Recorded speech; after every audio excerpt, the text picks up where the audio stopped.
Oh, it's been wonderful. I have no problems at all. It's been awful. It's been absolutely awful. Yeah. I came into this line of work completely naive about what would happen. I would like the people who are listening to this to really understand that we're no longer at a point where it's a luxury to have a much deeper level of consciousness about what it is that we are doing and why and the implications. I don't think it takes a genius or a particularly spiritual person to see that. So, it's interesting, me as a spiritual teacher, like asking me what I would say. And I would say, I don't even really care right at this moment whether people consider themselves spiritual or go down the path of spirituality. You don't even need to call it that. We need to go down the path of awareness, no matter what field we're in. Welcome to the Global Affair podcast, brought to you by Love Out Loud, the world's largest love-based movement actualizing a civilization of love by 2030. My name's Nicole Gibson, and join me and some of the world's brightest minds as we bring some of the most important and controversial conversations of our time into a space of unity. It's important to know that as your host, this isn't about my personal opinion or bias, but rather an opportunity to listen with love, honesty, curiosity, and reveal the true universal experience us humans have amongst the differences. So if you love the show, please let us know by giving us a rating and tell us how to make this conversation easier for other people to jump into as well. And with that, let's get it.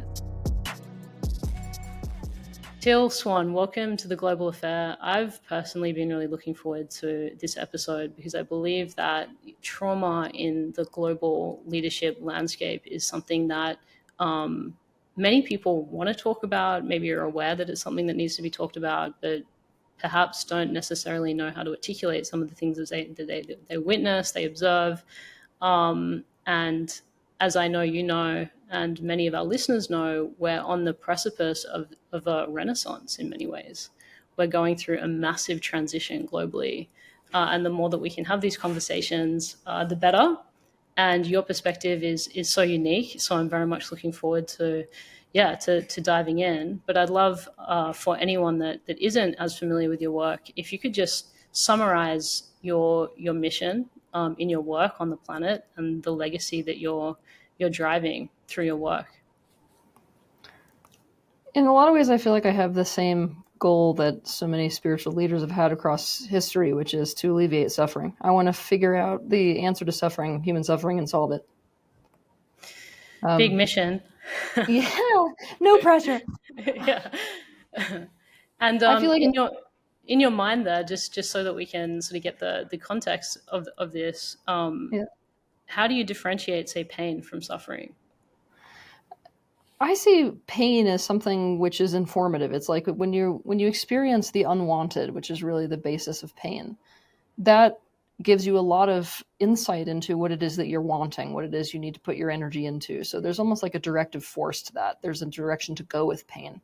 When it comes to suffering, it's not that way. It's like there's definitely a powerlessness that comes with it. There's a sense of not having a direction to go, and you're stuck in an unwanted situation.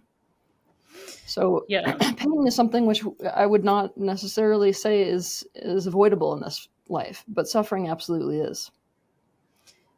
Yeah, I mean, I couldn't agree more. And unresolved suffering, on an individual level, the way that begins to manifest through through individuals specifically as they rise to power, right? And I'm curious to just hear some of your observations, maybe on the global affairs that we're seeing at large and how this could be playing out.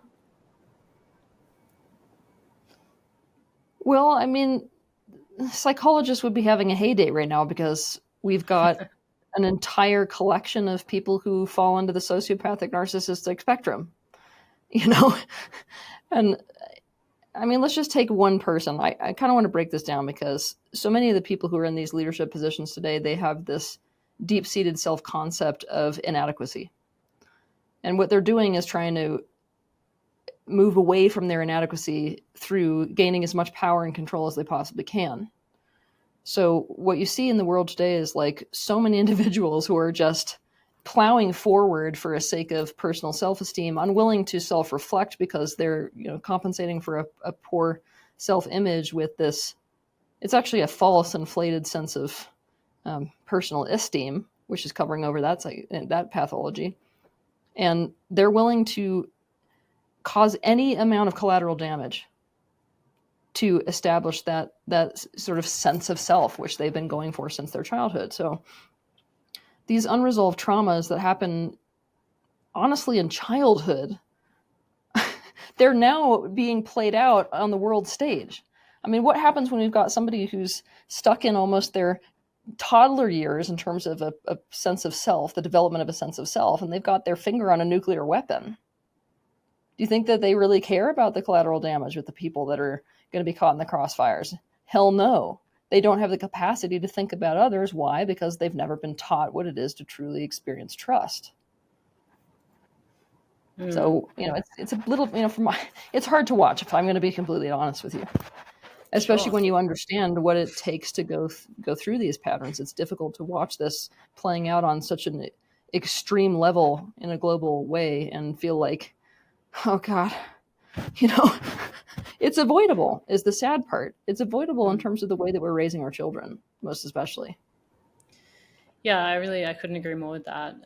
One of the cornerstones of my work historically has been helping people really understand the importance of rites of passage and the process of initiation from one period of life to the next period of life, and the fact that really requires a tenderness in how it's facilitated, a care in how it's facilitated, even if that means going and hunting the tiger and facing off with your own morality. There's got to be an intentionality, and when that's not there, we see basically like peers initiating peers, children initiating children, and really men who are still boys and women who are still girls.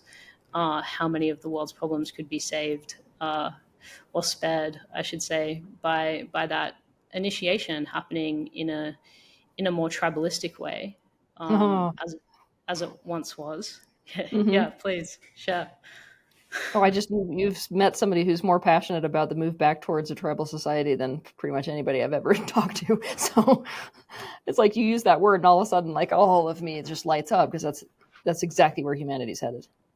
Yeah, right. And this was my observation also in global leadership around some of these things that you're pointing to, is as a tribal being, as an animal, we really only have the capacity to empathize with about 120 people at best, to have true empathy for a small group of people that would have been our immediate tribe. And now we have people that a single decision can impact 8-9 billion people, which is so radically removed, arguably, from what is innate about us as an animal. And yet, as a human being, we have this profound potential. We have this ability to evolve to a place where we have influence and power over millions and billions of people, and what to do with that.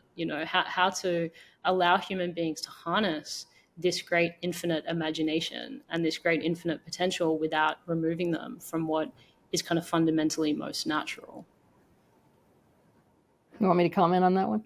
Of course. Yeah. I don't think it's an option anymore for people who are in leadership positions to not commit to a genuine path of awakening. I think we're at this place where what would be traditionally regarded as a spiritual practice must be taken on by people who are in these positions, because we are limited to, like you mentioned, empathy for a certain amount of people to the degree where our consciousness has or has not expanded. That actually changes. That threshold changes. What we notice when people are, on this path of awakening and they're expanding and expanding and expanding their consciousness is that you develop the capacity to take all things as a part of yourself. The absolute ultimate manifestation of this being what people are usually calling enlightenment. So when we have got individuals who are at the point where they're influencing that many people, they need to be at the place where they are capable of taking that many people into account. And to do that, you have to transcend your own biology. Yes. And then on the other side of that, we've got a population, right, that are also asleep and consuming, whether it's the media or the decisions, in a relatively passive way. And it's also majority in numbers, right? You've got a few leaders and then a population of people that are in one way or another really kind of prescribing power to those leaders. What to do around on that side of the spectrum how much of a responsibility is it for each person, including, Sarah, who's living somewhere in the Midwest, who might not even be able to name some global leaders in different countries. How much is it her responsibility to find that sense of personal sovereignty and power? I think it's both. I think that leaders have a lot of that responsibility, and individuals have likewise responsibility. There's nobody that is exempt from free will and the impact of cause and effect, and everybody has a part to play in the picture of cause and effect. My issue is that if we're going to, really hold people accountable to this, we need to also increase our level of exposure of these types of things. Not many people. I mean, it's ironic because I think it was Osho that used to talk a lot about the fact that awakening is like a luxury. When you're just struggling to feed your family, it's not something you have time to sit there and do. So it's like, as a society, we need to make these things possible to do. That introducing things like meditation into very early education systems, things like constructive debate starting in elementary school. These types of things steps an individual into the position where they are even thinking on the level of, wait a minute, maybe I have an impact, or thinking on the level of, wait, maybe I should self-reflect. I mean, right now, the way that we've got it, it's not like most people get to that in a positive way by being kind of led there by people who are teaching them to practice in this way. We're finding our way to this by suffering. Most people, they're like, what is going on here? And then they're suffering their ass off, honestly, in the society. And then they hit this point where they're like, I can't do it anymore. And that's the point at which they find all of these, very powerful ways of being and ways of thinking. And they start to approach things in alternative ways. And I actually don't think it's necessary to hit that tree at 90 miles an hour. Mm-hmm. Yeah, and yet, we go back to it's so interesting. This conversation just keeps leading me back to children, and I'm like, I don't talk a lot about that actually, with a lot of people, because a lot of people, when they're interviewing me, they want to know about patterns in adulthood and how to change them. But it's like, when we're here to talk about change on the planet, then you're squarely focusing your laser and sights on children, is what you're doing. Yeah, 100%. The child in the adults that are running our world and the future generations. Good luck accessing those. Yeah. Well, that's why we've got people like you, Teal, right? People that can see through. And actually, there's an observation that in my own leadership journey, I've come to around how quick people are to take someone on face value. One dimensional vision of, if someone's defensive or angry, they think that they're a defensive or angry person. If someone's strong, they believe that they're a strong person, without asking the question, well, why did that person have to become strong? What was it about their life circumstance that led them to become that? It's just not a level of kind of insight that I notice, especially in leaders. I totally agree. Yep. Yeah. And maybe, I do believe that that's a big part of the change. Love thy neighbor, learn to look a little bit deeper and have that inquiry and that curiosity around each other, so that we have fucking space to breathe, actually. So that we can actually go there and feel safe enough to reflect on ourselves. Whereas a lot of people, they don't have access to a certain degree of self-love or self-acceptance. Self-reflection feels intolerable. Yes. Right. So, I'm curious to hear kind of your thoughts on that, and maybe some beginning solutions of how we can break down some of those walls in how we interact, especially as leaders. We got to start making vulnerability okay and not something that we exploit. I feel like this whole process begins with us making each other safe. But in order to make each other safe, we have to make ourselves safe. So it kind of starts with us looking at ourselves and understanding that when we have power in any way, we have the capacity to damage people or benefit people with that power. I don't feel like people in power put enough energy into figuring out just how much power they have. I mean, if I'm being honest, it's like when you're in a position of leadership of any kind or power of any kind, you have to understand the amount of damage you can do. And you have to understand it very deeply. You have to almost see the shadow potentials of whatever your aptitudes are, because that's an item of power. And then it's like you're in this active dance of of working with fire. I mean, all of us are playing with fire in a way with whatever we hold power in, and every single being on this earth, be it a leader or not, every single person on this earth has serious aptitudes and therefore serious points of power. That is really the open door for us to cause pain for other people. So, you're asking me about how to make it so that we can open up these doors for each other within society more. It's about making sure that we ourselves are safe. This is a really powerful statement. The power we hold over people unconsciously, in particular, is really the at the core of the pain that we will most likely create for others and in the world, and really to ourselves as well, right? Because what we're doing to someone else is ultimately something that we're doing to ourselves. And I know that even personally, to share from my own vulnerability, rising to success very young and very quickly, I had no idea the power that I held. I knew that I was succeeding. I knew that I was, that the things that I dreamt of were happening. But when it came to the way that I was relating to those in my life and how I was seen, and the impact of my words, sometimes even words that just it was a throwaway comment because I wasn't practicing the level of intentionality and consciousness that I now aspire to, was a very, very difficult thing for me to wake up to. And it did take suffering. Actually, it took turns of events where my power was challenged ultimately in order to really start to see that. And the series of ego deaths that then go after that, right? Which I'm actually extremely grateful for, because I'm a better person and a better leader for that. But the pain of actually being able to face the realities of power dynamics in our world and the power dynamics that exist in our life, it was confronting just how difficult that was to look at. And it's something that I still, think about a lot. It's what I wrote my last book about. And I'm curious to hear your thoughts on this. Like, why is it so hard for us to face the reality and the magnitude in which we might have power over someone, or the magnitude in which someone might have power over us? Because humans have a very dichotomous relationship with power. We have this negative relationship with it, and we love to talk about how horrible power is. At the same time, there's not a single human being on earth that doesn't want it. So it's like now we've got this, everybody's just engaged in a shadow game of trying to go for power in whatever way is possible. And that's when power becomes a shadow game, meaning it's operating underneath our conscious awareness. That's when stuff gets real dangerous. Yeah.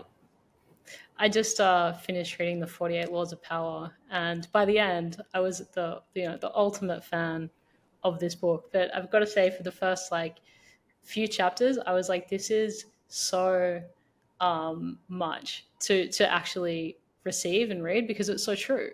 It's basically the premise of the book is we're all seeking power all the time. Those that believe that they're not seeking power are the worst of them all. Yep. And basically, these are the rules, that as to how that plays out in our world. And it was confrontingly true. And it also, I finished that book really feeling like, wow, part of the challenge here is the ideas of power and love have been so separate for so long. Yeah. That we're either pursuing power, or we have people that are also pursuing power but doing it under the guise of love, and that these or those that really do love, unconditionally, but aren't empowered in themselves. And my conclusion is, power is this animal self, going back to tribalism. It's the body. It's what the body wants to express. It's the power that, is our needs and our life force and our will. And then love, which is our wisdom, our higher consciousness. And we've got to find a way to bring these together in harmony. You want me to just comment on that? Yeah, of course. I can ask specific questions, but I feel I love talking power. Yeah. Power is one of my favorite topics. Great. Power goes far beyond the body. Okay, so we got to define power for people. Mm-hmm. Power is really the capacity to bring about what you want. That's it. you can simplify it just like that. Yeah. Because if we were to sit here and name any type of power, I mean anything under the sun, Yeah. the reason why somebody would want that is because they believe that having that, whatever it is, whether it's money or whether it's beauty or whether it's, what other forms of power are there? Influence. Status. Yeah. All it does for somebody is make it so that they can't feel like they can bring about what it is that they want. Well, that's interesting because there's not a single being on the planet, doesn't matter whether it's human or not, that doesn't, I should say, the picture of their life isn't about some kind of progress in the direction of what it is that they desire. So the picture of personal expansion is integrally linked with power. Now, the process of expansion goes far beyond the physical. That's something that is in play with the non-physical self, even in the decision to come into this specific time-space reality. So you see even power dynamics at play with why let's say a stream of consciousness, what most people call the soul, would even choose a specific incarnation, is because of points of power. I see this a lot when I'm working with people with generational traumas and generational aptitudes. You've got, let's call it a soul, because people really relate to this, even though most people think of it like a clump of energy. You've got like a stream of consciousness who's essentially surveying an entire family line for what positive patterns weave through that family line so as to give that entity the best chance at the actualization of whatever it is that they have intended. So let's say that you've got somebody who's like, I really would like to come into this life experience, and in order to do that, I need to have X, Y, and Z aptitudes. Okay, well, I'm going to opt into a family line with that particular aptitude because that is a point of power for me. So we've got power dynamics even playing into things pre-birth, right? And then as we're progressing through our life, it's like the picture of our personal expansion is, I experienced this unwanted thing, which is a big part of coming down into this time-space reality, is this contrast, which we all experience being a fundamental element of life on Earth. So we experience this unwanted. That gives rise to a very deep understanding of what is wanted, and then we've got to find strategies to go in the direction of what is wanted so that we can then manifest that or live that out. So when people start to go into resistance about power, it's like very important for them to understand that power is literally nothing more than the ability to bring about what is wanted. And that takes the heat out of it. It's just right now, as people, we are completely convinced that others are against our own process of that, which is why so much of the focus around power is not about bringing about what one wants, but rather power over others. But a person only gets there because they're convinced that other people are an adversarial force to what one wants to bring about. And this is where we're going to change stuff, because what you were mentioning before is there's this perceived clash between the concept of power and gaining power and love, and there does not have to be. And I see there as being actually no problem between these two. They should go perfectly and can go perfectly hand in hand. If you're rising into power at the same time able to take others as a part of the self, which is really the most basic definition of love, then this gives you the capacity to bring about what is wanted, not only for yourself, but other people. So other people are included in the picture of each other's desires. And it becomes this very beautiful thing. So I'm very excited about people claiming their own personal power in conjunction with very proudly practicing what it is to love, and understanding that they don't need to be in opposition to power in general, afraid of power, especially afraid of their own power. It has nothing to do with the practice of consideration of others or finding win-win scenarios. Amen to that. So this really simple definition of power, I think, is useful for our listeners. Basically the strength of your will, the ability to bring about what it is you're wanting to create in life. Do you have a version of that for love? Yeah. So the most simple definition of love is to take something as a part of the self. When you take something as a part of the self, a very powerful thing happens where you're in such deep connection to that thing that no harm can come to that thing without it also impacting the self. Now, this is what creates this motivation to meet specific needs in the other, or to, caretake the other in some way. And there's no way for you to play a zero-sum game then. Because if you play a zero-sum game, there's a negative impact to self. So it's this very interesting thing, because a lot of people, when they really comprehend what love genuinely is, it's it's moving you more towards a state of inclusion of everything in the picture of I. And that's very different to the state of narcissism where there is no other. There's just a projection of self and self on the other, right? So you see like very deep patterns of positive ownership of things in a state of genuine love. But we are usually, when we're thinking about love, we're actually thinking of, a lot of the byproducts we want to have come from love. So when somebody takes us as a part of them, we're thinking, oh, I'm going to be valued then. I'm going to be understood then. So we're looking to the byproducts and calling that love, right? Also, I do want to mention that when most people talk about love, they're not actually talking about love. They're talking about like wanting to be valued. So yeah, it is, at the most basic definition, it is to take something as a part of the self. Self-love, you can't really comprehend and understand without understanding the idea that consciousness itself fragments. So you may be talking to an individual person that by one name, that's the way we walk around the world, right? We don't like introduce ourselves one minute as Rebecca and then the next minute as like Emily. So we get lost in this mentality that there's this sort of singular being in front of us, but that's not the truth. Self-love is really, really easy to understand when you can comprehend the fact that you've got this internal relationship between aspects of the self, and that can either be an adversarial relationship or one of those positive ownership relationships. So the practice of self-love is really, instead of rejecting and denying and disowning and pushing away and shaming certain aspects of myself, I'm taking positive ownership of certain aspects of myself. So I'm acting in their best interests. I'm deeply understanding them. I'm integrating them into the picture of the whole. I hope this makes more sense. 100%. Yeah, definitely. I really agree that the process of love is the integration of all things, essentially. And I think that that's so in opposition, right, of what we've been taught, the idea that Hollywood's kind of sold us. And it, yeah, I mean, that's another podcast. We don't have to go into Disney and Hollywood and the way that we're programmed. Attention all personnel, our society. About to commence as a test of the building's fire alert and evacuation system. Please disregard the following tone. Look at the timing. Wow. It's like the Matrix, just like. About to commence as a test of the building's fire alert and evacuation That's insane. system.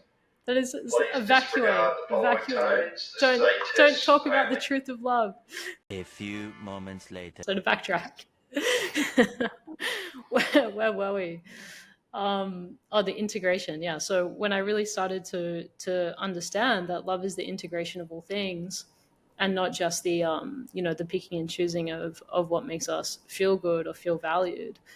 Not only was that extremely paradigm shifting, but you also start to wake up to this very thing that you're talking about, that within love is actually the ultimate power, to not be in opposition, with what is around you, and to have reality, bend to your will to manifest and actualize the way that you really desire it to. How much easier that becomes when you're not using your energy opposing others or things around you. And I'm curious, what's been your journey through the claiming of your power and being able to love through all that you've journeyed through your rise. And I in my own way, I understand what that's like. It's not for the faint-hearted. There are times where you have to make many difficult decisions, and you have to be so okay not being understood. And it can bring up parts of us that are maybe not yet enlightened. How's that journey been for you, Teal? Oh, it's been wonderful. I have no problems at all. Yeah. No, it's been terrible. God. It's been awful. It's been absolutely awful. Yeah. I came into this line of work completely naive about what would happen. Right. But the thing is that it's ironic to say for somebody who had a childhood of such extreme levels of abuse, but I've always had a very unnatural level of personal power. Unnatural being, I want to say it's almost more natural for beings, but unnatural for what a normal child has, I've always had a very good connection to my free will, and I'm sure if my mother was on this podcast with you right now, she'd be like, this child was impossible for me. So I didn't really understand consciously what big of a problem people would have with other people's power. And I was very much not really understanding that we can have a sense of what our own motives are, but that doesn't mean everybody else gets a sense of that same motive. And I didn't have a proper understanding of people's horrific relationship with authority and how all of that would be projected.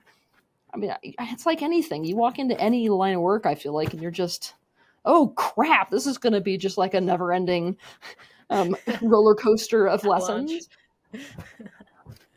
Yeah, I mean, it's been really rough to step into this and have people have a very, very, very big problem with power, and my power specifically. And how so much of that has turned into a war, not even against what I'm talking about, because I came into this prepared to have conversations about the content itself, conversations about the definition of love, for example, conversations about things like, justice reform and where that has to go, because I knew there'd be tons of resistance there. What I was not prepared for was a complete character assassination, which is exactly where people go when they're terrified of the source of information. So it's been very rough to navigate I would say, the land of almost like needing to answer to some of these immense zero-sum games which I've been put in, at the same time as not go into a state of complete resistance to others, because it's real tempting, especially when you've got your protector parts activated, I'm sure. I mean, if you had more specific questions about certain things, I could definitely tell you what they've been like. It's just been this overall terrible experience, I'd have to say.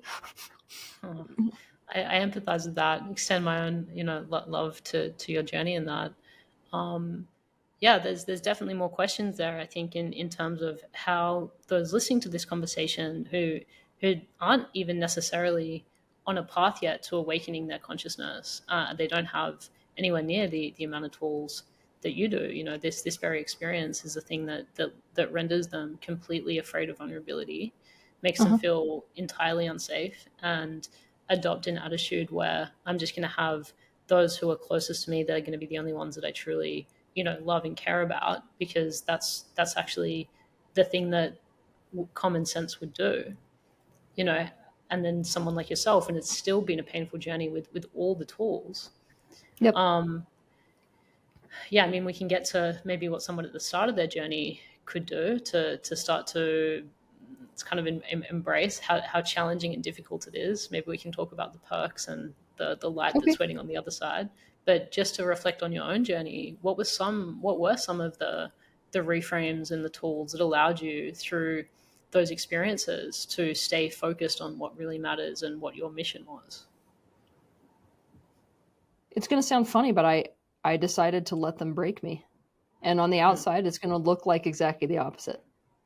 On the outside, I look like a seriously tenacious creature who, despite opposition, is just like, screw you guys, kill me first. You know what I mean? And like, I will definitely, you'll hear me sometimes have conversations like that where I'm like, well, go ahead. It's basically this or death, so kill me then. But what it is that when I have been so deeply destroyed on a level of identity, I have had the commitment to letting my identity die.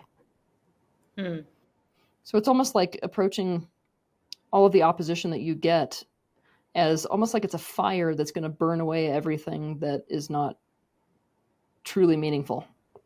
And in a way, it's definitely done that. It's burned away a lot of these layers so that what's left is what I genuinely value. I'm talking the things where it's like, this stuff matters 10 times more than what happens to me in my individual life, because remaining committed to that is the most in alignment feeling you can possibly experience. And one of the things, so you're saying, let's go to the perks, right? There is a serious perk to being in that level of integrity with yourself. Most of us live in this state of constant internal turmoil where we're kind of being dragged in two different directions, and we're like lost in this game of strategy. And what true self-reflection and stripping these layers of self, off so that you can actually get to the true essence of things, what it does is it gives you a North Star that is so profoundly pulling that there's no more sense of lostness. And it's like you almost become very unshakable. It's a little bit like being a lighthouse where you get these waves that are kind of crashing against you, and it's not even like you really intended to develop this. It's just like all of a sudden you're hit by something and you're like, wait, that time it didn't cause me to go into doubt. I'm still able to question myself, but it's like there's no shakiness in my being. And it just kind of happens in you, you know. That's been a really beautiful thing to experience on the other side of this, for sure. Yeah. A nervous system that can be regulated regardless of what's happening is a powerful person, you know. And what you're speaking to, I think,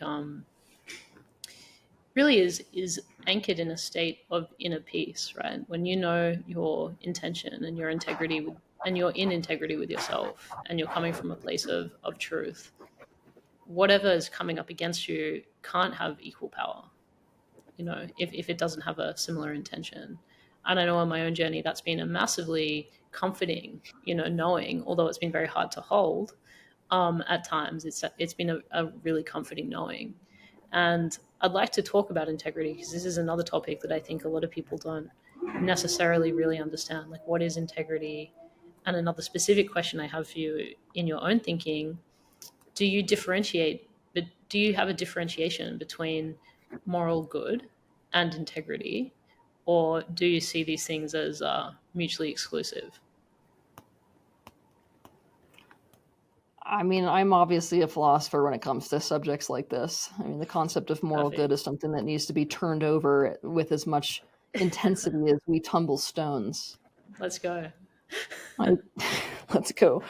Maybe let's define integrity first, and then we can break down. And I might just add a context around why I'm curious about this question, which can guide the conversation.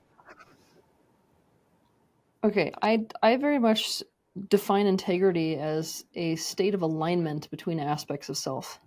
So in a state of integrity, there is no contradiction in the internal patterns within a person, especially around values. So let's say that to be out of integrity with yourself is, let's say I'm walking around the world and I'm saying things like, you know, it's very important to make sure that all sexual interaction between people is consensual. And then in my nightlife, I'm like raping people. That is out of integrity, because in this moment, I'm not in a state of alignment. So it's when your thoughts, your words, and your actions are in alignment with whatever you have essentially chosen or decided upon, or whatever you hold to be valuable and most important. What about a time where maybe someone does have contradiction, you know, and the truth is, okay, there are parts of me that are in conflict right now. There's this innate kind of contradiction around the things that I think and feel. What would integrity in those moments do? How would it think? How would it move? You can't have integrity in that moment. You have to establish it. And the way you establish it is by actually forming a positive and working relationship between those two aspects. Mm-hmm. This is why So one really, of the things that I'm teaching people most right now is how to work with parts or aspects of their consciousness, because that is a way that you can take aspects that may be at odds internally and get them to understand each other enough to find a win-win or a way of working together. And in doing so, you get, I mean, what's revealed is more personal truth, much deeper levels of personal truth. Yeah, antagonizing these things. You know, the Greeks used to say, speaking of philosophers, that the truth is ultimately the only defensible thing. So the reason there was such an appetite for debate is because there was a fundamental understanding that to antagonize ideas again and again and again, only the truthful ideas are going to be the ones that remain. And I love that. And I think we're missing that so much, right, from our world. And that actually is the context of this differentiation between moral good, which I think has really been weaponized in our world. You know, we're wearing this like idea of morality as a badge, and people believe that it's integrity. And I see these two things as very different. And I think we need to be able to, break this down. So I'll just kind of let you speak to that, and then we can see where it goes. Morality is a judgment about what's good and bad and right and wrong.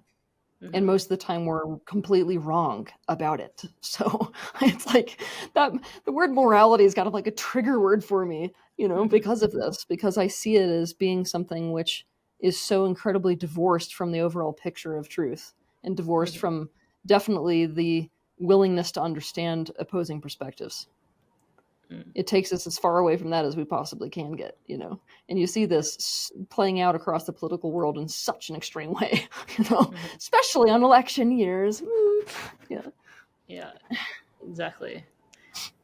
And when you've got, you know, the WEF just after Davos this year, the third greatest existential threat listed was a polarized society. I mean, let's just skip past the irony of that coming from the WEF and move into you know, what that's really pointing to is that, and I agree that the fact that we're now living in these silos where the only way for me to feel safe and validated and affirmed is for you to agree with everything that I say and everything that I am.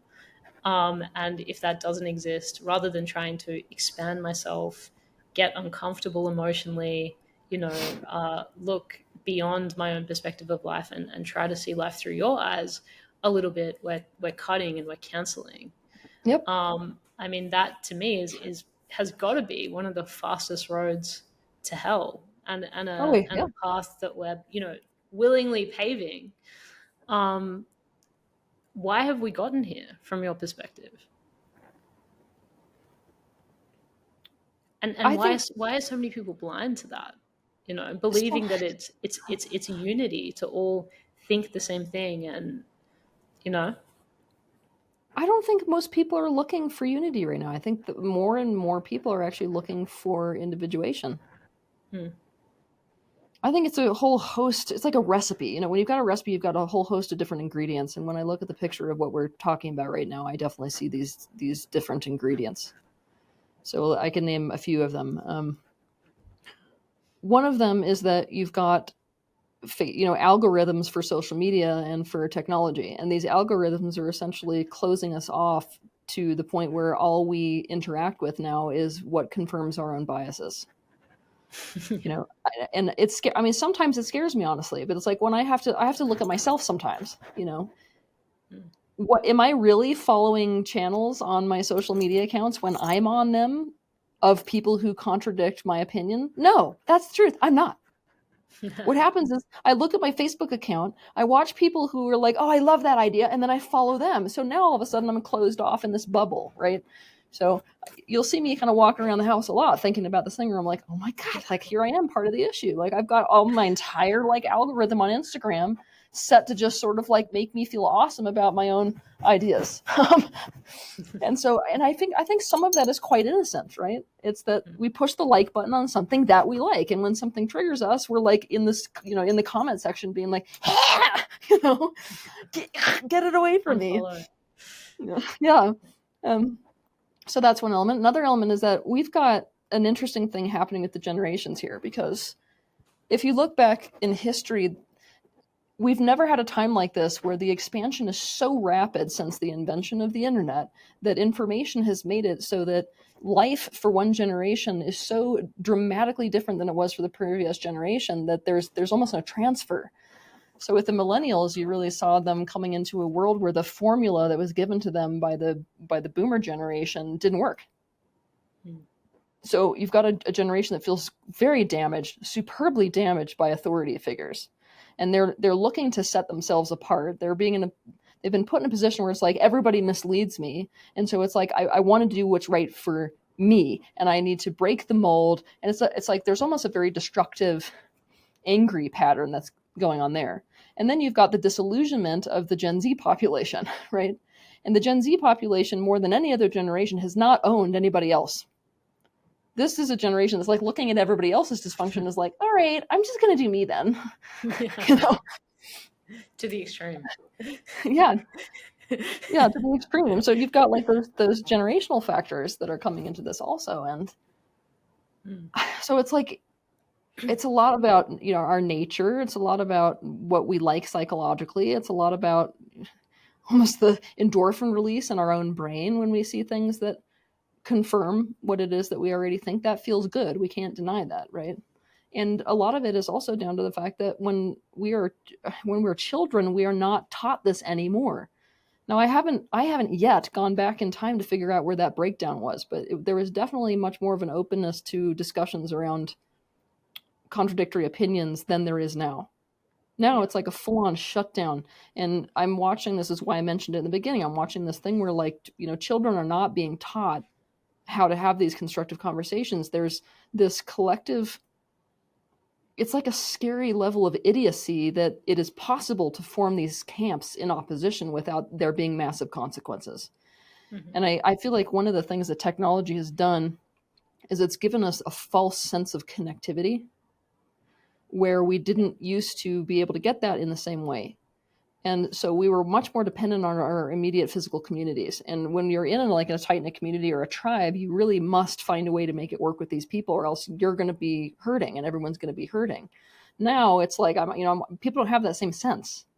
And so it's almost like we've lost the knowledge that it's not an option for us, especially not when we've got weapons like we've got. If we're going to blow this up past the individual level, on the global scale, like this is not an option that we have. To not be able to have constructive conversations and to not find win-wins is not an option for us. We're playing right now with technology and weaponry, which is so far beyond even our control.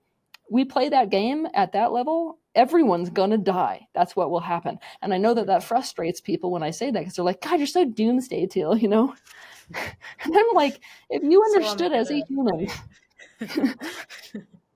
if people understood how close they are at all moments to the brink of so many different factors taking them out, whether it's a single-celled organism or a weapon that's been invented, or a piece of technology that's gained more awareness than a human being. It's just like, you guys, this is crazy. We are like spinning on a ball at thousands of miles an hour through space with these levels of threat that are just like, if the Yellowstone geyser goes, we're fucking done. So, I'm kind of like wanting people to wake up to the fact that the leeway that they think that they have, they don't have. This includes our relationship, not just with other people, but with other elements of our environment. The complacency, I couldn't agree more. The constant willingness to believe that it's tomorrow's problem. I've also analyzed kind of this syndrome, and I think another thing to add to the list is that the cost of convenience. We've become so placated that everything is on demand all the time, that there is no like real need in our day-to-day situation to when you're contemplating these kinds of things, especially existential threats, right? It takes energy. It takes effort to sit and contemplate. Like the Greeks used to sit and contemplate a single thought for decades. Now we're lucky if we can get someone's attention for like 5 seconds on a TikTok video. Like the disparity is out of control. So when you're asking people, which I also do through my work, to say, hey, let's talk about the existential threat that is AI, and how is it going to get coded, and what is the evolutionary kind of requirement within this conversation, things like war and what we're on the precipice of at the moment. It takes so much effort to sit and actually regulate and try to examine things from different perspectives, effort that I don't believe people have been trained. They're not necessarily fit enough to be able to entertain that. Just like you can't expect to run a marathon overnight. So these stages of kind of evolving one's system, mind, heart, emotional body, consciousness, spirit, to be able to even go there, I think is a problem. When we have the echo chamber of what our day-to-day is looking like at the moment, we have food on demand, sex on demand. Even for me as a millennial, I had to like wait a week to watch the next Simpsons episode. Now we can just binge watch. We don't even have to go to the TV to say next on Netflix. It's just like a countdown of 5 seconds. Like this is the world that we're living in. We don't have to wait for anything that brings us fulfillment or kind of that dopamine. I think that that's the most problematic thing. We shouldn't be aiming for convenience. Yeah, I've toyed with this idea, and I feel like we need to take a two-part approach. Training people to put more effort in consciously is something, this includes attention span, is something I feel like we need to do. At the same time, I really feel like the people that are going to be the most successful with bringing about real positive change are the people who make it easy for people to do so. I think about this a lot when I think about, the new inventions which need to be made in order to, say, make this a world where it's easier to live your day-to-day life without causing suffering to someone or something. I'm like, really the entrepreneurs of the future need to make this something which people don't have to think a lot about. Otherwise, this isn't going to work. You know. That's really, really interesting. I'd love, if this is something that you've thought kind of extensively about, I'd love you to just take us into some of those thoughts, especially because it's so relevant to our audience. Some of the key questions that you believe current technologists, innovators, entrepreneurs need to be asking when they think about the design of their products, services, and solutions. Well, obviously, anybody who's creating the new anything has to be hyper attuned to needs. And right now, those needs are not just about personal gratification. They're about the overall picture of the best interest of humanity and the web that humanity is a part of, right? So when you're thinking about that overall best interest, it's like, how do we make that appealing to the average person? That's first, right? Second is, you know, if we can make this appealing, how do we make it something which does not actually require a whole crap ton of effort, because that's going to limit the field. I mean, we almost need to have two different conversations, because I'm going to be over here trying to teach people things like it's worth the effort, guys, and you really need to put it in. But like, if I'm an entrepreneur, I'm going to throw that concept away, just throw it out the water and be like, yeah, my whole thing has got to be, I have to make it so that a person doesn't have to be thinking about this, because it's going to limit the field to only the people who care the most. You know, I think about this a lot when I'm subscribed to sites, of course, typical Teal. I'm subscribed to sites where it's like I'm signing petitions, you know, environmental petitions. And I'm like, they have made this so difficult that they're selecting only for people like me. Like, that's not a good, that's not a great business plan. To do the paperwork. Yeah. And I hate it, you know, because it's like every time I open those emails, it's like, look at this awful thing that happened, Teal. You're going to be up at 3 a.m. thinking about this awful thing, Teal, you know? And then like, click this 800th button. And I'm like, oh, I feel like crap after 15 minutes, you know? And I'm just like, it's only because it's me that this is going to work. We can't keep it up this way. So. It's true. Yeah. Yeah, I couldn't agree more with that. I mean, our tech is very simply displaying people's emotion through biometric technology. So through a band like this, it's feeding into the UI. And it's interesting to gauge people's first reaction to our tech, where they're seeing it for the first time. They're like, how does this not exist yet? You know, so there's something about the design, which is just so intuitive, that people are like, wow, I all of a sudden have this objective relationship with my emotion that I never had. That's been one of the most fascinating things about user testing, because actually we're living in a society where emotion is consistently rejected. So to have designed something where someone's like, how does this not exist? I'm like, are you fucking kidding? Like, you know how much this is to create in a society like ours? But it's taught me a lot about design that just echoes exactly what you're saying, that we need to build solutions that are so intuitive that people are like, oh yeah, I know how to adopt this immediately into my day-to-day. Yeah, and then we need to learn how to get it in front of people, and that's a whole game now too. Right. Yeah. Because I think about that too. I'm like, how many cool products am I never going to hear about now? Why? Because there's not one place to hear about them. And I hope that company knows how to get my attention, because I don't even know how to find me. You know, like, yeah. Hopefully the algorithm will pick it up based on something else you liked on Instagram that day. Maybe. Yeah, I think that's a limited game. 100%. Yeah. And it's also in a way taking us away, like, to bring the conversation full circle from the approach of bringing people back to community, where there's not a dependence on these fast-paced, really hyper-scalable Silicon Valley solutions, right, to some of the world's greatest problems. But actually, we're back in an environment that we can manage, and that's bringing us back to our true nature.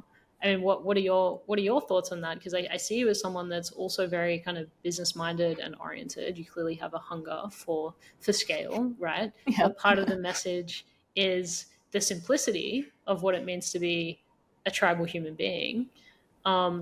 How do we find kind of reconciliation as we evolve forward? Because I definitely don't want to see us go a step back from evolution and technological progress as the solution. That's definitely not. I see it as a 1-2. Yeah. Oh, you go. I see it as a 1-2 thing. I actually think that they go well together as a married pair. They're like two different elements which we need to introduce into our lives, and it's almost like we need to have a space for both. You know. I very much feel like we're going to be moving back into these more conscious, tribal, community-based ways of living. That's probably going to take on a very very modern spin. I see some interesting things coming up with the conversion right now of a lot of these business spaces, which are no longer occupied, things like super malls. Those being converted into communal living spaces, and then that will naturally bring back this need for us to figure out ways to interact that are much more beneficial. But a lot of these needs, which are not being met in the society today, will be met through that type of way of living. That doesn't mean that to do that, we have to completely disconnect from the world at large. It's just that the world at large needs to go in a container. This is when I'm plugging into it, and this is when I'm pulling myself out of it and plugging into this. Yeah, I like that. And if you were to sort of take us in how you see this playing out 10, 20, 50 years into the future, how has society kind of integrated this? And what does business and economy look like? Has that been localized and become more community-centric? Oh God, do you want me to tell you? This is the bad news. Okay, the bad news is that since 2012, we have been in this absolute choice point. What's hard for me to answer in terms of this being somebody who looks at life path potentials all the time, can't not, is that there's like this, it's like watching the stock ticker with how many different potentials keep showing up. And these potentials right now are so polarized, it is out of control. So when you're looking at the future of humanity, you're looking at things like sustainability or starvation, totalitarian control or sovereignty, war or peace. It's like humanity right now is fucking bipolar. I mean, I'm going, oh God, at any moment, which one are we going to choose? Because I'm literally looking at both of these potentials. So with that in mind, it definitely matters what we're going to be doing right now. But let's take a look at the positive potential of humanity, right? So living in these more conscious tribe-based societies, these are going to serve as the template to then interact with the world. So a lot of these, let's say that you have like within the tribe, you figure out a different way of creating commerce in a way that's benefiting all people, not just like a few people, with all of the power in their hands financially, and everybody else within that picture is essentially on a rat wheel. It doesn't look like that. So a lot of these financial ways of doing things are then going to be bleeding out into the world at large. And a lot of these ideas that are working are going to be something which other people, pick up. And so you start to see the same thing you see right now with like the 100th monkey thing, where when something is really beneficial for one group of people, it becomes adopted by another group of people. But that is going to be a much more conscious process. And of course, the genesis of a lot of these brilliant ideas on a global scale are coming out of these smaller models, because when you've got like a concentrated group, you've got almost a microcosm that can then reflect out into the macrocosm. I see a lot of what we do with punishment reward no longer being a system coming out of those tribal based, or I should say communal living based situations as well. We're arriving at a time, it's the one that I'm the most interested in, we're arriving at a time right now where we're understanding that the punishment and reward based system of control regarding the way that people behave is being something that doesn't work at all. And so I'm watching a global trend in the direction of things like rehabilitation. And that's a very powerful thing, because it's much more in the direction of us acting towards each other from this state of understanding and love. I can't help something to come back into alignment by punishing it into alignment. I can't do that. I need to understand the motivations. I need to get deeper than the surface level, and I need to offer some kind of antidote. And so the way that we operate with each other is going to be just so much more beautiful when that is not the way that we're approaching people who are causing some kind of a detrimental pattern to occur within a society. Obviously, the medical system is going to completely change when we're operating from that mentality also, because there's no effing way for us to capitalize on illness anymore. Dare to dream. I'm daring to dream. Same. You can't capitalize on illness. And so what that means is that the entire approach to health is a preventative one. But I don't even want to use the word preventative, because it suggests that we're resisting something. It's more like we have a much deeper understanding of the essential ingredients to well-being for a physical human, and we're helping each other to realize and actualize those beneficial experiences. A big part of which, tying back into the tribal dynamic, is the human need for other people. I'm just sitting here with my in prayer position, just waiting for the time when the 100th monkey dynamic happens and people across the globe realize that we are intensely social. I'm blue in the face with this talk I have to keep having, where I have to keep reminding people that they're a social species, right? Because we've gotten this like addiction to independence. Why? Because we have all experienced so much pain interpersonally that we don't want to have any dependence on each other. But guess what? I don't care whether you want that or not. It's the reality, right? And it's scary for people to confront the level of dependence they have, whether it's on other people or other things in the world. I mean, you don't have food, you're gone. That means you're dependent on your apple. So it's like we have to develop this comfort with, you know, our relationship with dependency and things like that, to understand we are relationally dependent, and it doesn't matter what age, right? Because, well, people love to have that argument. Okay, I get it. As babies, you absolutely need somebody else to be there for your well-being. And I'm like, no. There's not some weird line in the sand. For your well-being, you absolutely need social contact. So how about we find a way to make it so that we're interacting in a way where there isn't this deep level of loneliness, which is an epidemic today, you know? So I very much see it being in the future that nobody expects somebody else to be alone. No one. That aloneness is really something which a person seeks out, not to push anybody else away, but to almost like be in a space of emptiness or stillness so that they can be more aware of what is happening on an internal level. There doesn't have to be a me versus others for that type of experience to occur or happen, right? Okay, so all of this is to say that with our finger on the pulse of what human needs are, we can bring that about for each other in a very, very strong way. And so you're going to just see the wellness overall of these different, you know, cultures coming up. And it's going to be, I think, a very beautiful thing because we can share the medicine we all have to share. And it's not like every tribe is the same. It's not going to be like that, you know? Right now, there's a real push towards almost like for humanity to become all the same, you know? And I don't think that's the picture of where humanity is headed. I feel like this is a short-lived thing. People are going to understand quite quickly the benefit of different cultures and different perspectives and, you know, even potentially different languages. Let's hope that we can keep them alive at the same time as creating a way for us to communicate. Like what I see in the future is that we're going to have one language which everyone speaks no matter what, but there will be a very big push for other languages to be maintained within, you know, these tribal settings so that, you know, because a whole language conveys a way of thinking about the world, and that's a very beautiful thing. So what I see in the future is that our races and our cultures are going to be something like a medicine that we draw forth from so as to share it with, you know, other groups of people. And as a result of doing so, it's like we've got these powerful resources which we're exchanging. And that becomes a powerful form of currency, not just let me give you this thing so I can get what I want, you know. Oh God, I could be here all day long talking about this. Oh, that's brilliant. Keep going. They're such important topics. You know, I believe that our tech is laying the foundation of a potential currency where we can actually quantify emotion, the way that others' emotion influences us, impacts us, the way our emotion impacts, influences others.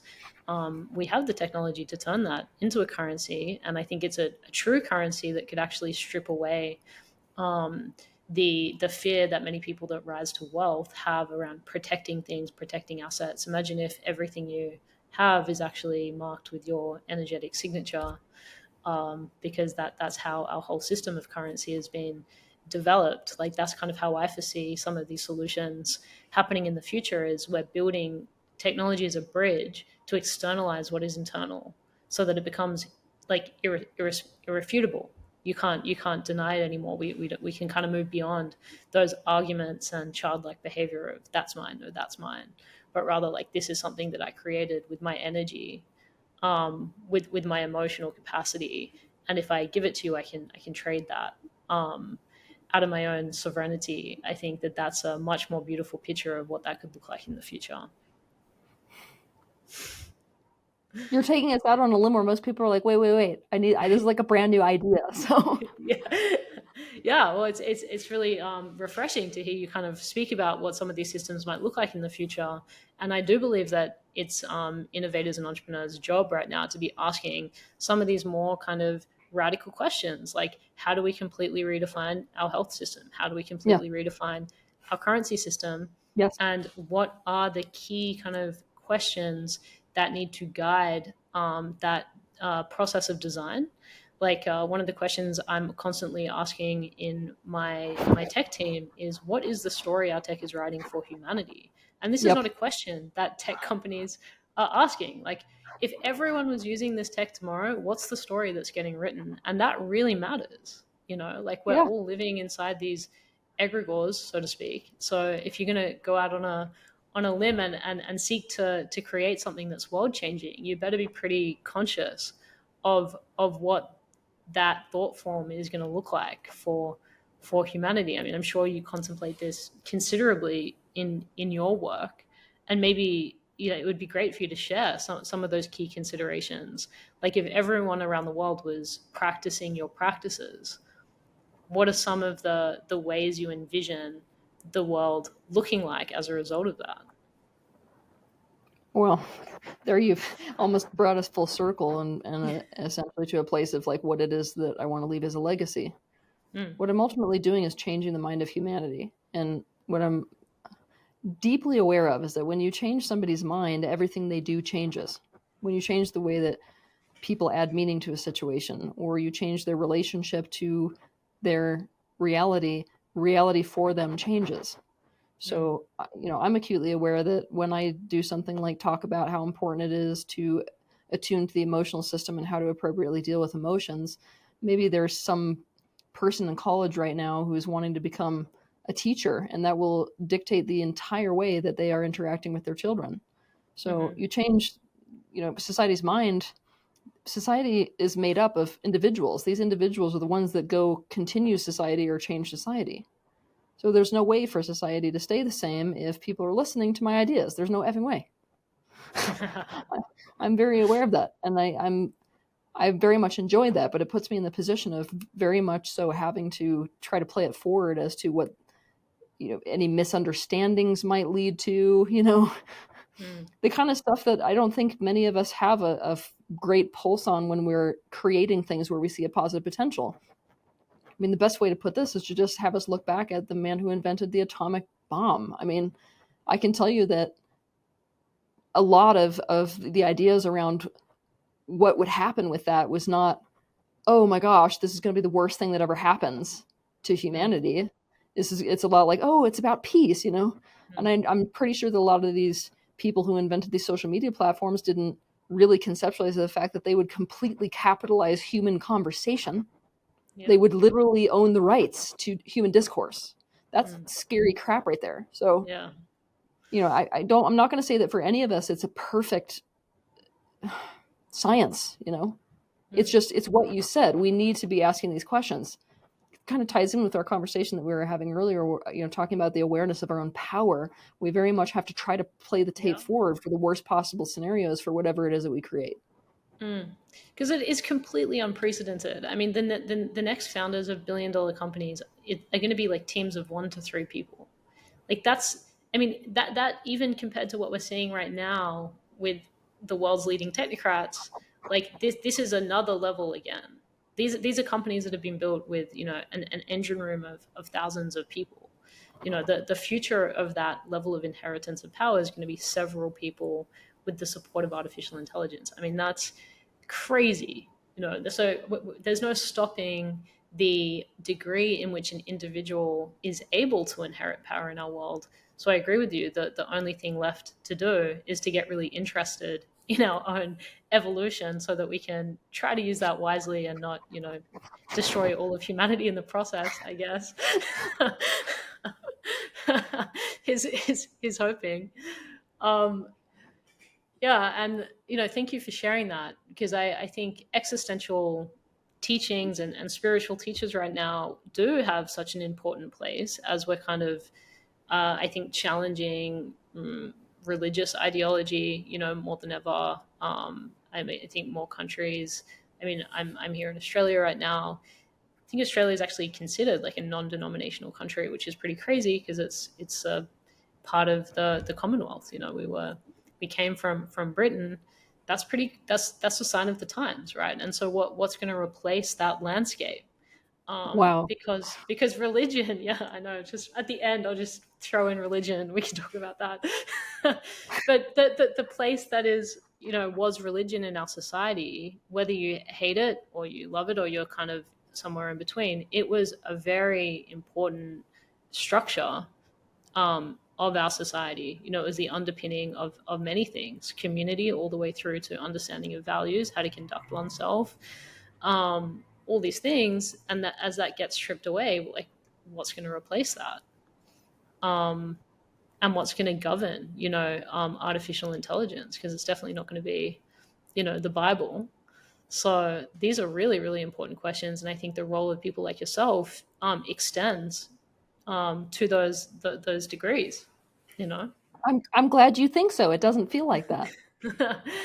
Well, I think it needs to, and I'm curious, like you're kind of in the space, you're living and breathing it all the time. Are these conversations that those with, who are spiritually gifted or maybe spiritual leaders in some way, are these conversations that are happening in a day-to-day capacity? And if not, like why? And what can happen there? Oh no. All right. So the first thing that I should say to this is that it very much feels like people who are considered to be on the spiritual spectrum, especially leaders in the spiritual space, are in a place of complete rejection. It feels like we've been lumped. No. Like it's the opposite. It's like we have been lumped in with religion. Like right now, the message that those of us that are in my line of work are receiving is you are not wanted anymore. There is no respect for us anymore. It's a very different landscape. I got to tell you, because I've been here enough years now that I got to experience what it was like before in this huge transition. And it is like getting whiplash beyond measure. Because it used to be that if you had this kind of information or you set yourself up as an authority in this space, you got a lot of respect for that. And, people came to you wanting this information and there wasn't as much resistance. It is not like that anymore. Especially with the younger generations, the attitude that people meet you with is, why the hell should I be listening to you? And this has gotten about 1,000 times worse with social media when, Nancy from, let's say, Colorado just took a yoga class and now has decided that she's going to have her own quotes on her Instagram too, right? And I'm telling you, like with the podcast space, this has gone absolutely crazy, because right now the biggest spiritual influencers are not spiritual teachers. They are podcasters. They're people who are basically saying, I'm going to garner all the attention essentially.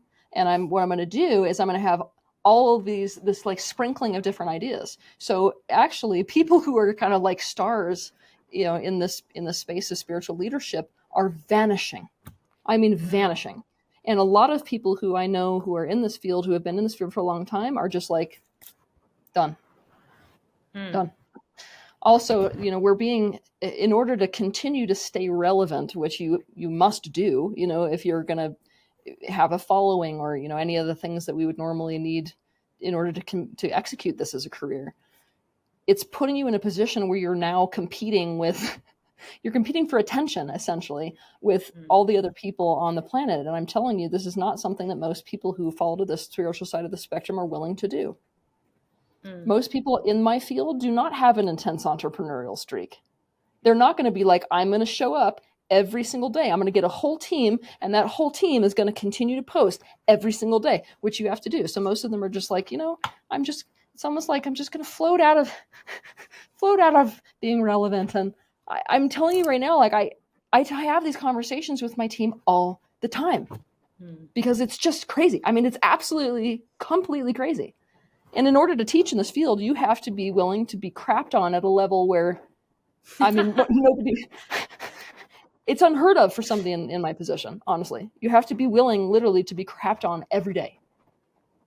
It's not an echo chamber of positivity. It's an echo chamber of the exact opposite. The loudest people on technology platforms are the ones who want you to die.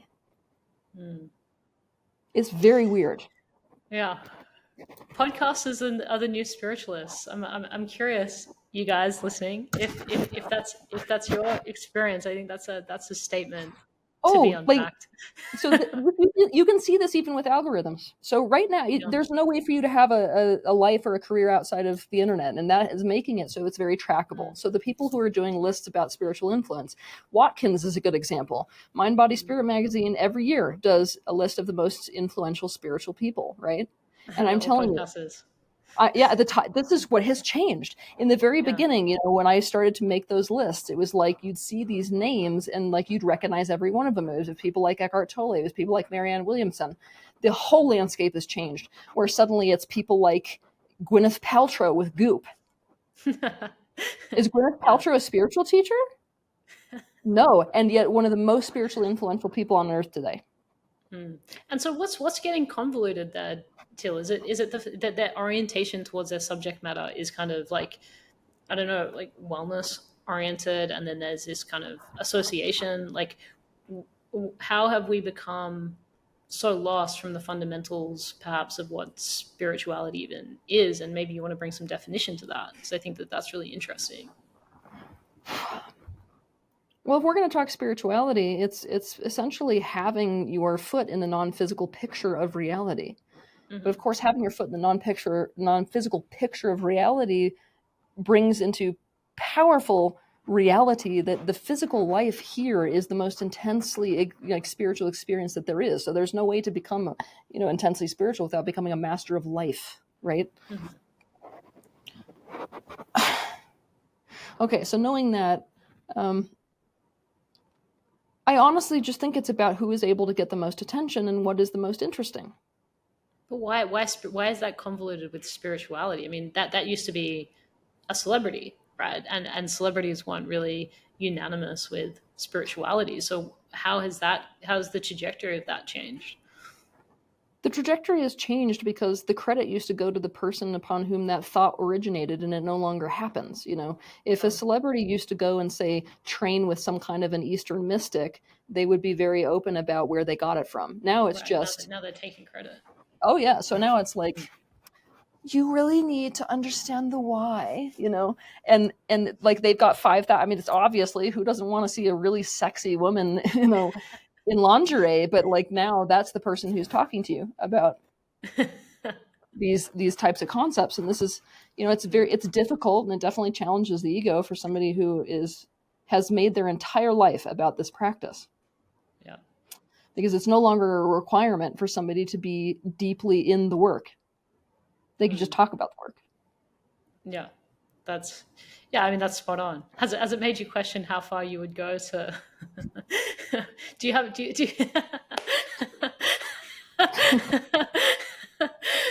what are the limits? What are the limits to get the mission visible? Yeah, I do. And I run into this issue a lot because as a sort of joke sometimes, I'm like, you guys, I've decided on our new strategy. Every Saturday, it's going to be striptease, okay? You guys, every time I convey an important concept, I'm going to strip, but only when you guys all give me the thumbs up that you get it. Of course, I've had thoughts like this. Yeah. Only it's about not with a sprinkle of spiritual teaching. What it is that I'm not willing to compromise my own integrity, and none of that is around sexuality. Yeah. I don't want people to sort of make the mistake that that's where it is. What it is that I don't want to be a dancing monkey for algorithms, Yeah.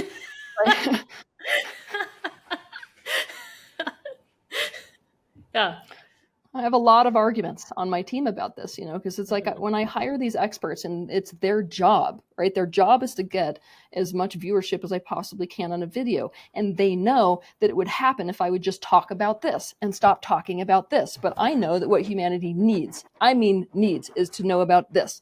Then we get into these huge conflicts where it's like, well, Teal, it's not interesting to people. So stop,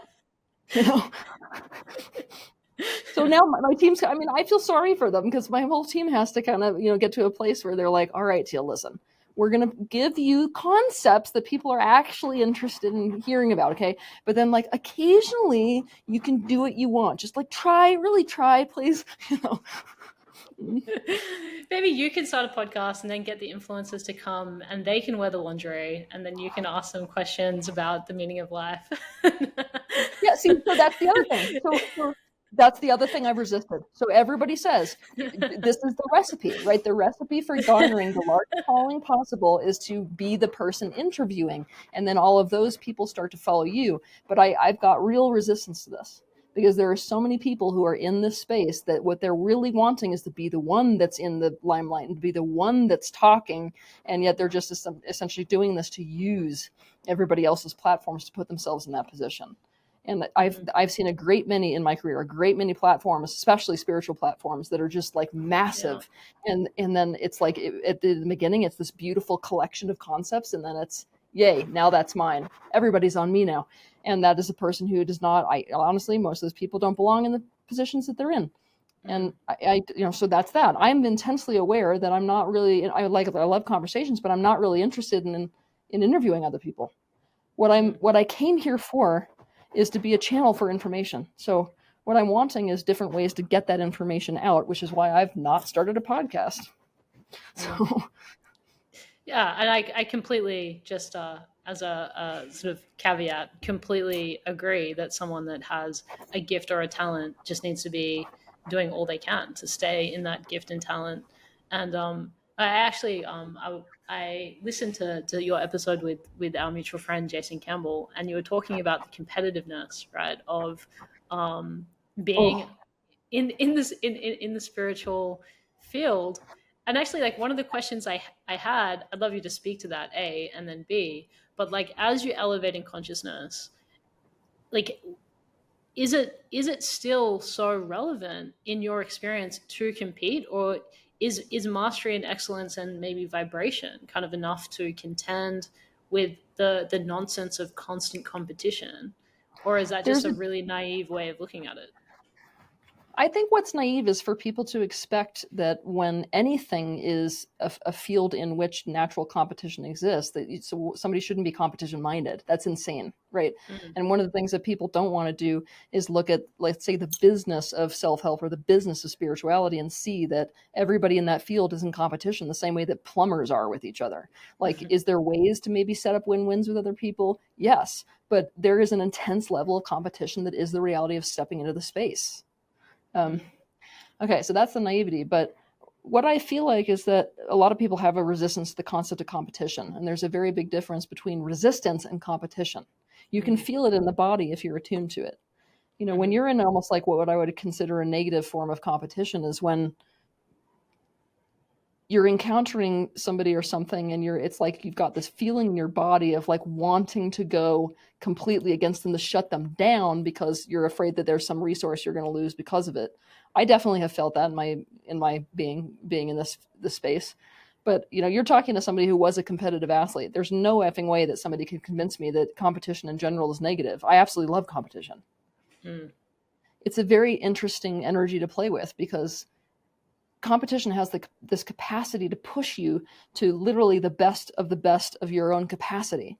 And so, you know, I feel like there should be some kind of natural competition, and I don't really think it has to be an against. You know, there is definitely this level of compassion, which I would see as a more enlightened form of, did I say compassion? There's this like compassionate natural competition. I'm just the best. You know, it's like, hey, we can all accept it. There's this place that you get to when you're really in alignment with competition where it's like you're almost needing the people who are really good. You don't want them to go away because you're like, you know, I know that having you in the sphere is going to make it so that I am just like leveling up, and it just makes you better and better at what you do. And if you're better and better at what you do, you're delivering a better product for the people who are, you know, listening to you. And so obviously, me being a naturally competitive person and wetting my teeth on that feeling, I don't want that feeling to go away completely. I just don't think it has to take the form that it's taking right now. Like, the market right now is so saturated that we are a threat to each other. So in the spiritual field, you don't see a lot of, you know, real tight friendships or great partnerships or the like. You see like a lot of intense, oh no, at the end of the day, it's basically you or me. You know? Yeah, totally. I mean, this is the argument in business around having enemies, which I fundamentally agree with. Exactly what you're describing. Obviously, not on a soul level. You wish everyone peace, but to have enemies allows you to basically create a polarity of energy between you and whatever they're up to, which is a huge catalyst for the acceleration of your own excellence. I definitely apply that strategy in my business and in my life. And actually, it makes me feel grateful for enemies. So maybe that's the spiritual kind of reframe, that you can you can have an enemy, but you can feel genuinely grateful for their existence. Yeah, I'm not there yet. I very much like differentiate between having enemies, which I have plenty of, and like having people who you're competing are against. intensely competitive in the field that I myself reside in. Yeah. I have to say too, like I feel it's very necessary for us when we're in the space with other people who are a competitive element or a competitive force to us, especially when they're ones that do really good work. It's important for us to maintain a level of serious respect for what they do, regardless of whether we believe in what they're saying or not, or completely agree. And there are definitely a few colleagues that have been in the space where I feel that way. Like it wouldn't matter whether I got into public debate with them or whether I was competing with whatever algorithm they're writing. It's like at the end of the day, if they died, I'd want to be at their funeral and be like, Yeah, that is such an important point. Thank you for highlighting that. Respect, losing respect for someone just because they make us feel inferior in some way, I think is also one of the flaws that we need to heal as a society that creates all of these crazy power dynamics. Just to finish this off, I want to go back to your reflection on spiritual teachers actually feeling like they're not wanted right now in the world. Like that's a seriously sort of confronting statement, right? And like why and how has that happened, and over what, in your experience, over what kind of time frame? Because obviously there's still an appetite, right? If you're noticing that influencers and celebrities, podcast hosts are kind of taking that seat. I wrote in my last book, there's a God-shaped hole inside of everyone that's going to be filled with something, so you better be careful what that is. So there's still an appetite for it. So why the rejection? There's no appetite for leadership. Right. What's being thrown out is this, there used to be a sort of drive towards an authority figure and a drive towards a leader. And right now, especially the millennial generation and the Gen Z generation has thrown that out the window. I don't want any of this. I don't want my information to come through a single person. So that's one reason why I feel like podcasters especially are going in terms of spiritual influence. This really, the landscape really started to change around, I would say, 2014 or so. It was interesting because a lot of these platforms that featured many teachers were the ones who were gaining much more power than individual teachers, and all of a sudden it made it so that if you wanted to be relevant, you had to do deals with them.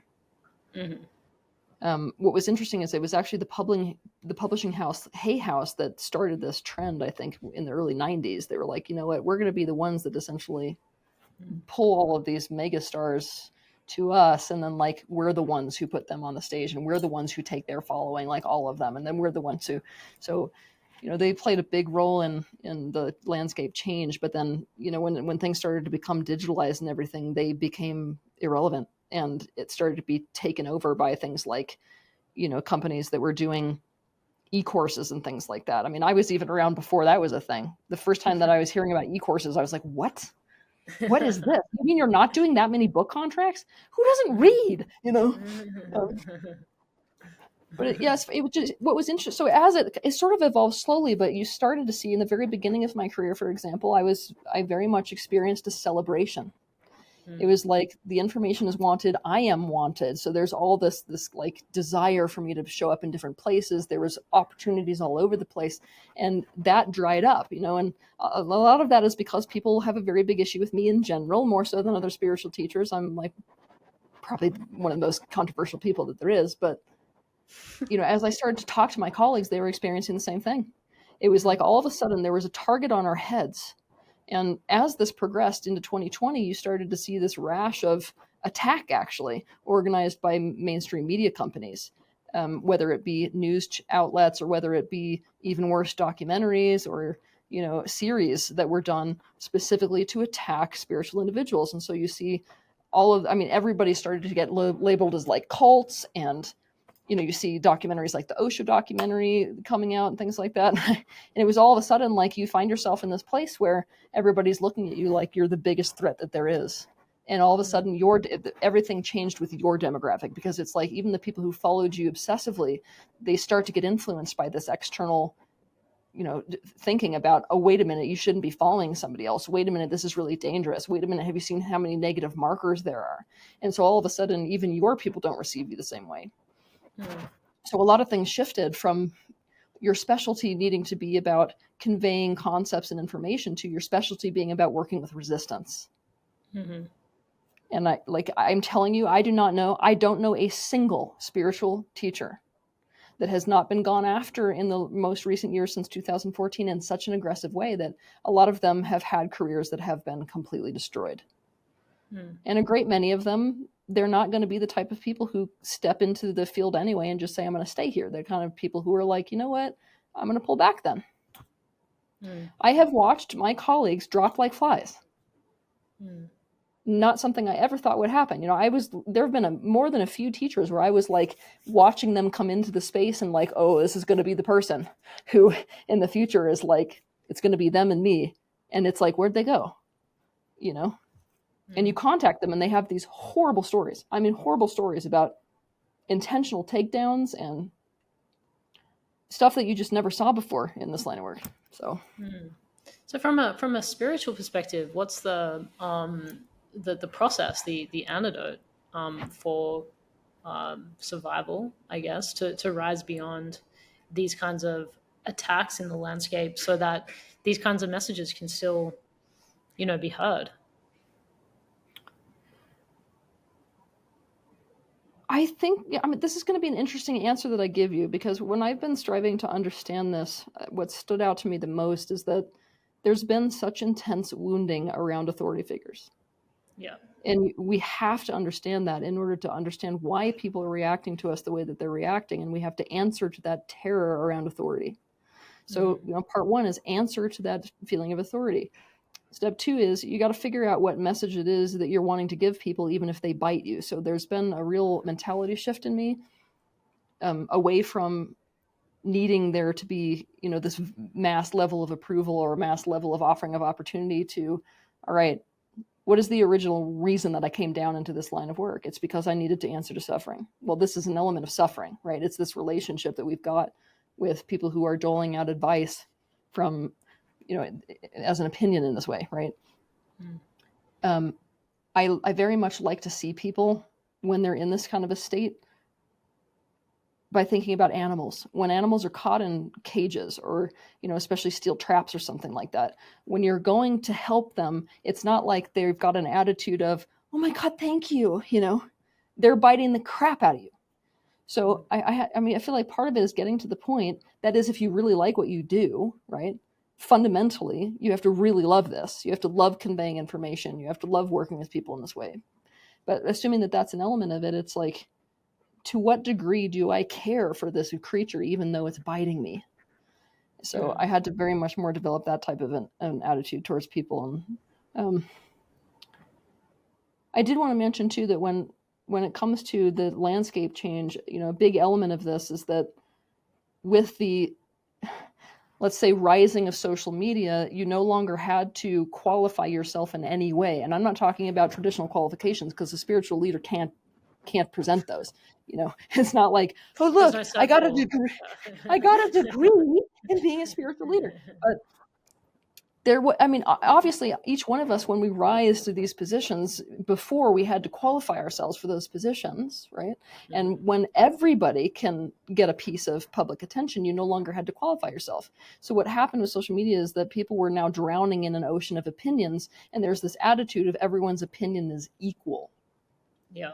And there's a very big difference between everyone's opinion matters and everyone's opinion is equal in a space. And I feel like that's very difficult for people to swallow. Yeah. It's the foundations of many, let's just say, not so brilliant political infrastructure to believe that equality is the real kind of antidote to bring about freedom for people. That's a very inaccurate statement. That makes a huge amount of sense. And so for someone that's maybe listening to this who wants to embark on a spiritual journey, right, where to begin, how to find the teachers that that they want to walk with, what to look out for.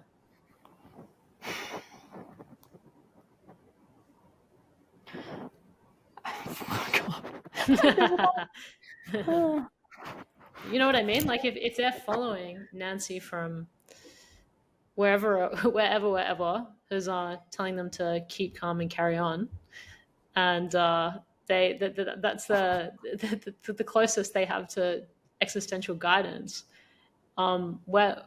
Where to begin? Shortlisting the people that they really want to invest in and truly learn from. God, I feel like this would be a different answer based on what each person was looking for, because I feel like each one of us in this field have very different areas of excellence, Questions maybe they can ask themselves to get clear on that. And if I'm a person, discern.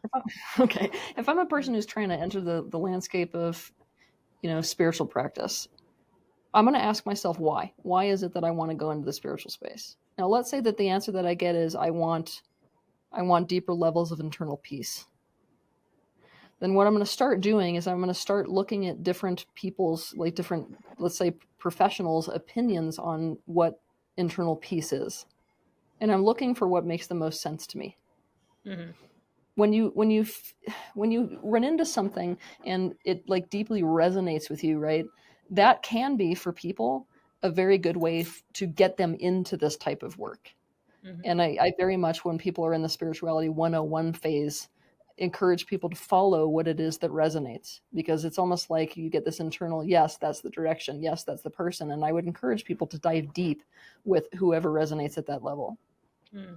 Where I have to switch this up a little bit is that you have to walk in with an awareness that when something resonates for us, it means that it's close to our conscious mind. So we are likely to, when we make only something that resonates with us our barometer for whether somebody is actually on or not, it's a very dangerous game that we're playing in the long run, right? Because all of our shadows can fit into that box. Let me give you an example. Let's say that I'm a naturally emotion resistant person, and I trip across some expert who's like, there is no necessity for human emotion. Human emotion is something which is limited to our temporal form, and it is something which greatly damages what we are capable of as a physical human. That is likely to resonate with me. Mm-hmm. So I would say you can walk with that what really does hit as something that resonates in mind, at the same time as being like, wait a minute, what is the reason that this resonates with me? I really need to also be looking at, why it is that I've got this hit with this thing, and what potential shadows I might have for liking this thing, and what bias I have that it already confirms. So, what I would say is that the first thing that people should do when they start to walk this path of awareness is they should become immensely curious about their whys. And I mean the whys behind everything that they do. Mm-hmm. I actually did a video on this. It's on my YouTube channel. It's called Find Out the Why or something. I'm pretty sure if you type Teal Swan and why, that's the video that will come up. But it's talking about how that's the foundation of everything when it comes to the process of self-awareness, which is, really what the process of spirituality is about, is really questioning yourself relative to everything you're doing. Everything. Why am I wanting this? Why am I doing this? And diving as deep as you possibly can. So it's like a personal excavation process. And there are so many, people out there that have incredible tools for that process of digging internally. So, I would not want people to limit themselves. This is something that I would, like to say. And I'm somebody who can say that even when it comes to that woman in Colorado, there is definitely something that she knows that I can learn from. There's something that everybody can teach you. But what you will find is there will be certain individuals which are a real, let's say, a deep dive of a lot of tools and a lot of good information. But I wouldn't want people to limit themselves, I would want people to be like, that's a very good resource, and I'm going to continue using that resource at the same time as, open the field to collecting a toolbox of what really works for them in terms of concepts and strategies and processes and, whatever else that it is. Yeah, I totally. I know in my own journey, my greatest guides have been the people that have been able to see further than me at certain times, and truly been able to guide, light to areas that I was blind in. And I know for me, that's definitely been it's been difficult to find. Definitely don't come across those people, regularly. Um, and because I've only ever really had one or two of those people in my life throughout the course of my life, I've learned that actually that there's a reverence necessary. And I guess that's kind of more of an Eastern philosophy, right? That when you find the guru, to really have a reverence for that teacher student dynamic, to not be so half in, half out. What I want there to be is two things. I want there in people to be a deep level of respect for the amount of effort and energy is put into this. Like if you're with somebody who is a leader in a field or a professional in some way where they've dedicated every ounce of their being to something, that deserves, it doesn't matter whether it's somebody with me or me with another expert, that deserves a wait a minute, I need to be open to what it is that they're going to say. So I would really wish that people would approach people in my, genuinely in my position with that type of an attitude. At the same time, it's very important that people don't just hook, line, and sinker things. It's super important that they're able to, canvas their I don't get it, why type of questions, because until something is internalized, meaning a person can look at it and be like, oh, that's my truth now, and genuinely my truth, it's just useless crap. It's just them parroting, and that's empty, right? So here we are again to this dichotomy. I'm like really hoping that people can hold this dichotomy of what we might call like a deep respect and therefore a deep level of openness to things at the same time as it being a space where somebody can bring their butts, Yeah. But it's got a different, I'm telling you, it's a different energy. Like, I don't have a problem. I really don't. I don't have a problem when people are like, wait. I'm for hours and days and months. Like, but I've got to, when there's a genuine want to understand, that's not what we're running into in this field. What we're running into is, I already know you're a problem. So everything you say, I'm going to block, and I'm going to disqualify, Yeah, one thing that I would love people to take away from this is, if there are parts of you that say are craving a deeper sense of inner peace, a greater capacity to love, reconciliation with your own power in a way that feels natural and congruent, and these things, that there are actually ways, and there are paths that are going to lead you there. Because I think we have become too almost kind of pessimistic and complacent, which I think is what you're describing as the experience many spiritual teachers are having, where there's just like no one can guide me there. And I think that's something that everyone listening to this podcast, especially if you're a leader, can hopefully take away with you. That if there are parts of you that are still fragmented, as we were talking about, that are still children in adult bodies, and there's parts of you that need to be reparented, you need to kind of grow up, you need to heal, not just for the sake of the quality of your own life and your intimate relationships, but because of the implication of the decisions you're making every day. I think that's a really powerful thing to hear. And Teal, I've loved this conversation. We've covered a lot of ground, from global leadership to religion to spiritual teaching to technology to the future of currency. Oh no. But is there anything else that, with all of that in mind, that you would love to sort of share thoughts or maybe questions you want to throw back to these guys? I would like the people who are listening to this to really understand that we're no longer at a point where it's a luxury to have a much deeper level of consciousness about what it is that we are doing and why and the implications. I don't think it takes a genius or a particularly spiritual person to see that. So, it's interesting, me as a spiritual teacher, like asking me what I would say. And I would say, I don't even really care right at this moment whether people consider themselves spiritual or go down the path of spirituality. You don't even need to call it that.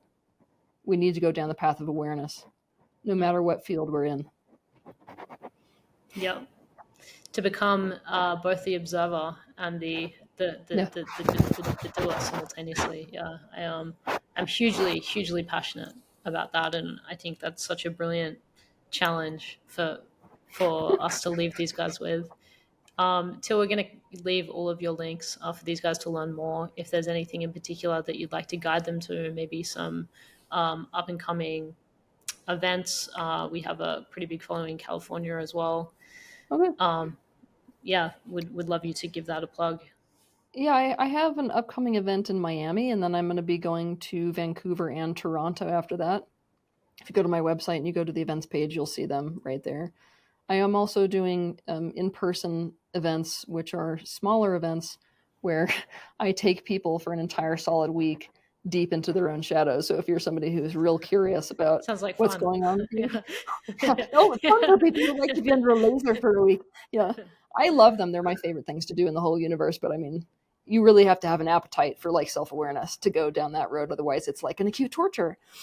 I totally love those. But honestly, the people, it feels to me when I'm interacting with your consciousness and also the people who are associated with you, it feels like these are real curious seekers. And so the place that I would direct them to is my YouTube channel, because I have for years, and I'm talking years upon years, I have been releasing content.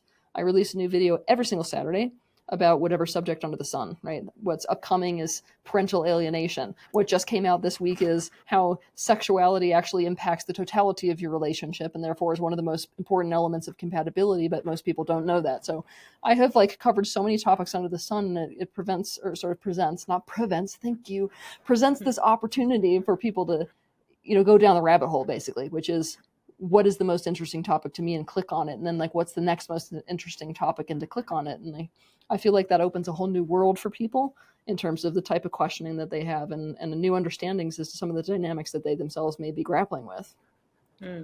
Amazing. What a brilliant starting point for those who are ready to open Pandora's box, and maybe then the after they watch a few of them, the week of battling your inner demons would be next. Prepare, you guys, because they actually do. They call this the Teal Swan rabbit hole. Prepare for a marathon. Yeah. I love it. Teal, so grateful for you and your time. You've been very generous with all that you've shared, and we're very excited to share the episode. So thank you. Okay, it was wonderful to be able to have this conversation with you. Likewise.